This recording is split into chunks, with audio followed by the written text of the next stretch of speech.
In the early 20th century, few names became as infamous in American history as Alphonse Gabriel Capone, better known as Al Capone. Product of the Prohibition era, Capone rose to power not just as a criminal, but as a symbol of an entire age of lawlessness and underground enterprise. Born in Brooklyn, New York in 1899 to Italian immigrant parents, Capone was introduced to street gangs at a young age.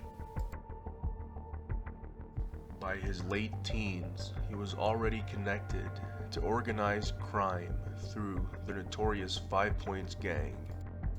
Capone moved to Chicago, where he became the right-hand man to crime boss Johnny Torrio.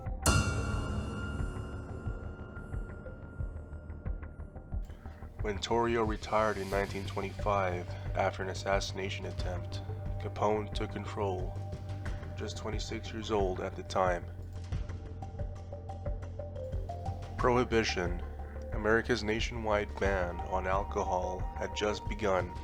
While it aimed to reduce crime, it ironically fueled it. Capone saw opportunity. He built a bootlegging empire that brought in over $100 million per year, an astonishing sum for the time.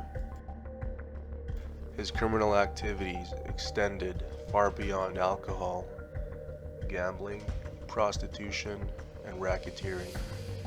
Capone controlled much of Chicago's underworld. But it wasn't just criminal operations that gave him power. He wielded influence over city officials, police, and even the media.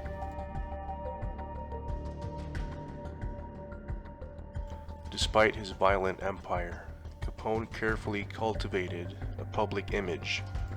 During the Great Depression, he opened one of the first soup kitchens in Chicago, feeding thousands of unemployed citizens daily. This earned him a strange form of public admiration, at least among some. But Capone's legacy was far from charitable. On February 14, 1929, 7 members of a rival gang were gunned down in what became known as the St. Valentine's Day Massacre.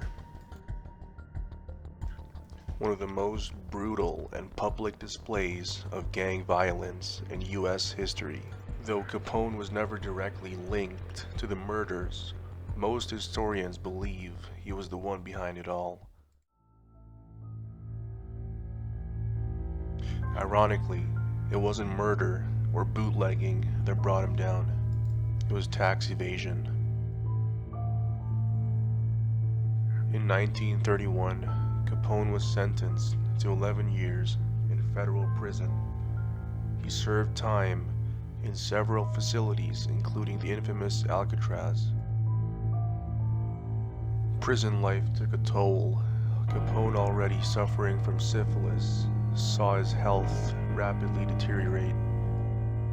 He was released in 1939, mentally and physically diminished. Capone spent his final years in Florida, far from the empire he once ruled. He died in 1947 at the age of 48. His story remains a defining chapter in the history of American organized crime. Al Capone was more than just a gangster.